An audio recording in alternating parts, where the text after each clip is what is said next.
Ladies and gentlemen, boys and girls, welcome to the program. Welcome to the show. I am your host, Mark Goldberg, and this is Mark Vlogs Watches. Guys, today we're going to talk about 3 easy ways to hurt yourself on Rolex. Now, mind you, overall, Rolex is probably the single safest brand of luxury watch to buy, but there are complications and there are ways that you could goof this up and stub your toe or lose your shorts on Rolex. You almost have to try, but you wouldn't believe the number of fellas doing it. But before we jump into the meat and potatoes of this topic, let's go ahead and get the quick fist watch check out of the way. And here she is.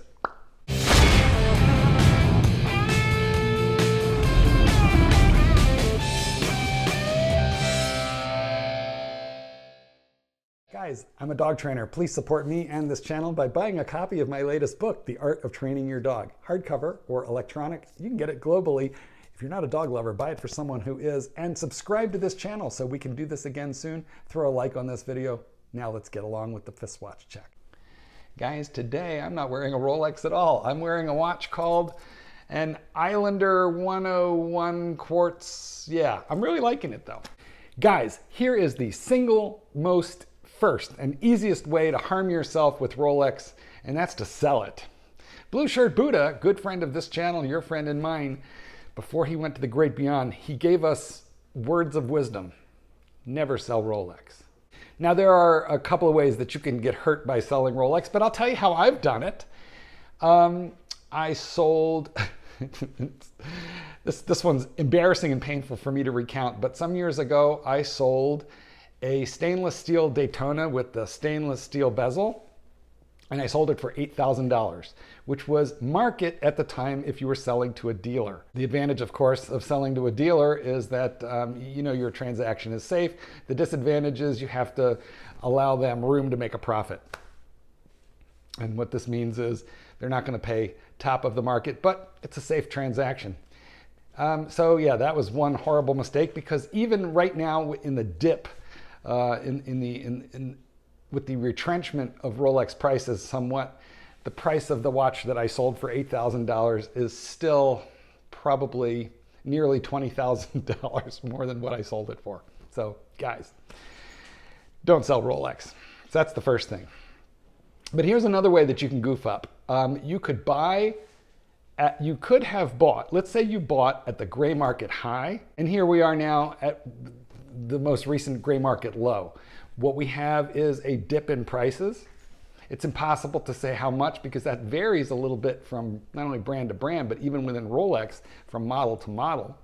But I'll give you an example. Let's say that you purchased a Rolex Panda Daytona at the gray market high of $55,000. Now we've got this dip, and for whatever reason you're scared or you just need to cash in, and you want to sell that same watch back to the guy that you purchased it from. Oh man, you're going to take a beating. And here's why. First, you bought at what I like to call gray market retail. You didn't buy it at MSRP. You bought it at gray market retail, which is what a reseller sells to the consumer for. I mean, they sell to one another a lot cheaper than that, but when they're selling to a consumer, a collector, a guy like you or me, they are getting gray market retail. And when they buy that same watch back from you, they're going to pay you not gray market retail, they're going to pay you gray market wholesale, because they got to make a buck. And they have to stand behind that watch in case you dropped it or something funky happened inside it. But we're at a little bit of a dip right now. So they're not paying you what you paid. They're paying you what they can most assuredly make a profit on today, even with the dip. So you're going to lose easily from $55,000. I suggest you could lose as much as $15,000 on that watch today. Had you bought it at the gray market high of 55 and you want to call dealer X, Y, or Z and resell it to them, right back right now, you're going to lose your shorts. So the easiest way that you can hurt yourself on Rolex is to either sell it before it has a chance to recover, or you buy it at the gray market high and then sell it back at the gray market wholesale low. You're going to get hurt. That's the worst thing you can do. In my opinion, the second worst thing that you can do, the second easy way to get harmed economically on Rolex, is to buy vintage. The problem with vintage is nobody knows what's supposed to be in that watch at the AD. Okay, the AD is not populated by people who have been selling Rolexes since like 1970.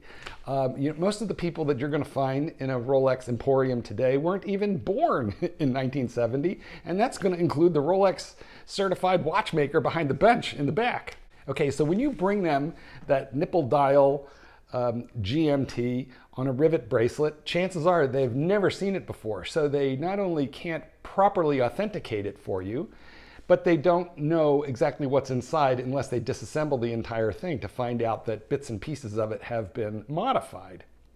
So when you're buying vintage, the most critical pieces are the dial, the hands, the lume, let alone the movement inside. And there are some people who are really super artistic at retouching dials, swapping dials, giving you service hands, or Franken parts, which is to say parts that were never even manufactured by Rolex.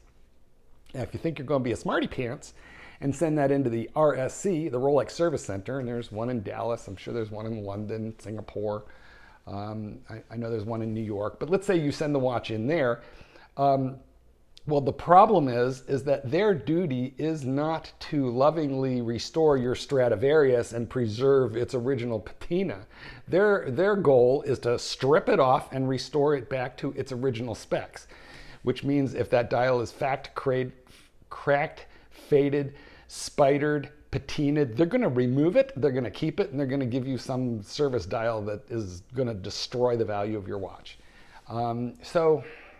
Vintage, it's very, very difficult. You need to be an expert. You need to buy from an expert, and the money is pretty big. So you really have to know what you're doing. Otherwise, it's very, very easy to just screw yourself to the wall. And then later, when you go to sell that Franken piece, some expert's going to uncover your errors or your lack of due diligence. My advice, guys, is don't buy anything older than you. Okay. Listen, if you're 20 years old and you want to buy your birth year in Rolex, that's fine. But if you're an old guy like me, don't do it unless you're an absolute expert in this field. It is a bad mistake to stick your toe in the Rolex water by starting with vintage. You start with the stuff that is common, that is normal, that is ordinary, that is robust, that is built to today's standards and is easily verified and authenticated. Don't trust the eBay verification process for vintage. Just don't do it.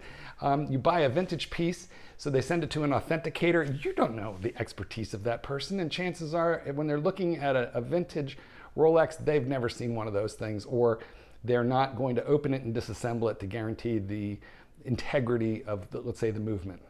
Just stop. Finally, the third way that you can really economically harm yourself on Rolex is, it's a male trait, and we call it boredom. If your mind isn't constantly stimulated by the hunt, the search, the quest for the Holy Grail. And in fact, what do we call the watch that we don't have that we want? We call it the Grail. What do we call it when we have it? We call it, that watch that I wanted last year, but now I'm kind of bored with it. It is such a male trait to be intrigued by the hunt. We are hunter-gatherers, and we like to just sort of explore and use all our senses in anticipation of getting the new. But then sometimes when you have it, there's the letdown. Okay, once the honeymoon period is over, you get bored with it. And that is an extreme danger to a collector who has the ability to economically invest in 1, 2, or 3 really nice watches. Because what you're thinking is, well, okay, so I have that black Submariner date 40 millimeter, and I've owned it for 4 years now, and I'm just a little bit bored with it. I look at it, and my heart doesn't go pitter patter anymore. It goes yawn, and so what I've been doing is scratching the itch by buying $250 watches on the internet. Guilty. Sorry, but that's what I do. But what you think you're going to do is you're going to take the value of that Submariner and you're going to recoup it in money so that you can put it into something else. Let's say now what you want is, a Batgirl.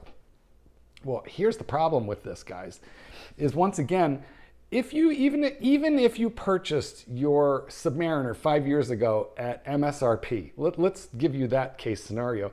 You're not going to sell it for these prices that you're seeing on Chrono 24. Because the dealers who are selling it on Chrono 24 have to allow for a light refurb of the watch. They have to stand behind it, they have to make a profit, and then they have to put like a 2-year guarantee on that thing. So you are going to get less than what you paid for it. If you bought it gray market and you paid $15,000, $17,000 for that exact same watch, you're going to be sorely disappointed when all you recover is like $9,000, because that's what I think around, right around $8,500, $9,000. Today, that's what I think you're going to get for it. Tell me in the comments if I'm wrong about that. But I don't think I am. So what happens is you just get bored, so you convert that gorgeous watch that you think is worth $17,000 and you convert it over, and now you've got $9,000 to put towards the Batman, but they're gonna charge you gray market retail for that watch. Okay, so now you got bored, you're trading, but you're going to get crap value for your watch, and you're gonna just have to pay the difference in cash. And so now you're gonna turn in your Rolex Submariner, and you're going to give them something like $11,000 or $12,000 or $13,000 in cash. Now you're going to have that Batman, and you know what's going to happen? You're going to love it. You're going to hardcore love it all the way through the honeymoon. And then 4 months from now, you're going to look at it and you're going to go, I miss my Submariner. This is just the way of the world, guys. So let me tell you how to overcome that. If you are feeling any sense of boredom, like you look at an amazing Rolex and you go, because like guys, well, they say that happens in dating also, okay? You could just get bored. My recommendation is that you do something with your Rolex that you can't do with your partner, and that is put it in the sock drawer, lock it up in the bank vault, just get it out of sight and don't even look at it. Resist temptation. Do not look at that watch for 6 months. And when you pull it out, it'll be the brand new G.I. Joe that you always wanted, and that you lost someplace. You thought you lost it at summer camp, but no, there it is. It's under your bed, So you have to take steps to grow up. Don't be the little boy, that we watch collectors really are. Don't be that OCD little boy. Be a little bit more mature and understand if you're feeling boredom towards a watch that's like a technological marvel, fine, it happened. Just put it away, learn to miss it, pull it back out, you'll be happy again. Guys, I want to thank you for having joined me, spent this time with me. Let's do this again soon. Like, subscribe, do all that stuff. Goldberg, peace out. Paint the sky your favorite